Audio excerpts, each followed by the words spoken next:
Justin, you probably have heard the news because it's the most important news we've heard all week, all month, all year.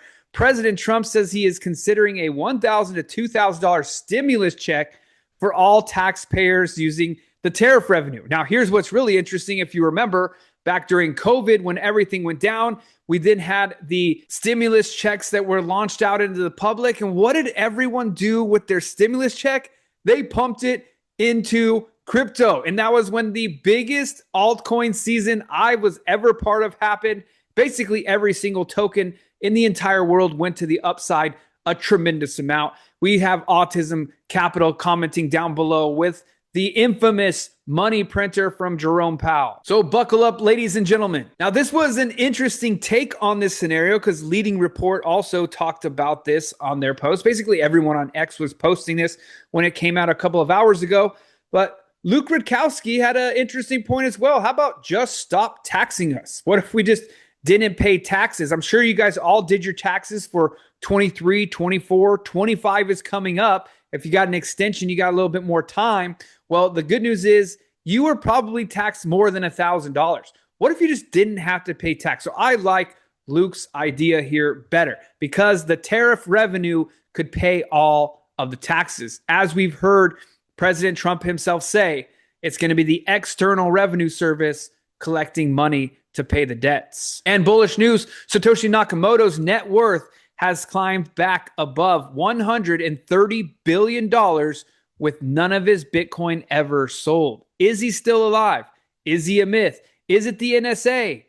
I don't know. Let me know your idea down below. Who is Satoshi Nakamoto? And the biggest breaking news I've been seeing all around, now this is from CoinVo. I cannot 100% verify this post. I've been searching all around, but I've seen this saying rumor here, rumor there.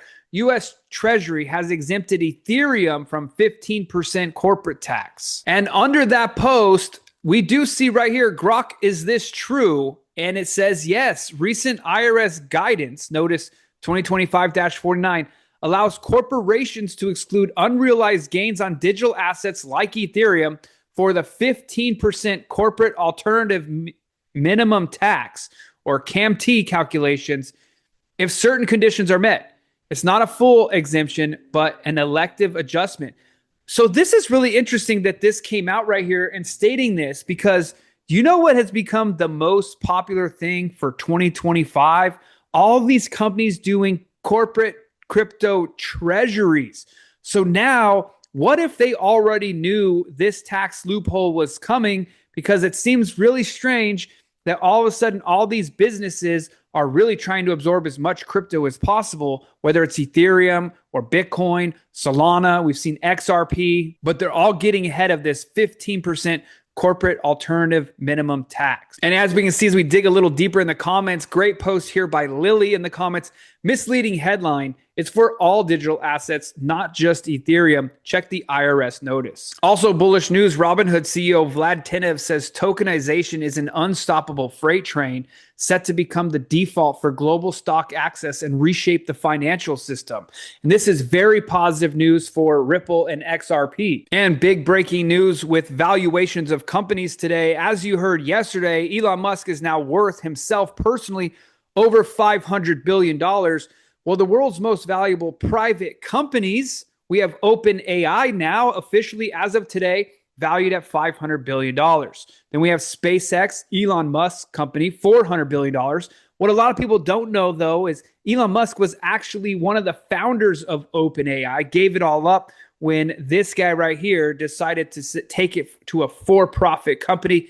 Elon is definitely not happy about that. He's made it very clear all over X that he does not like the fact that Altman has taken it and turned it into a private company for profit.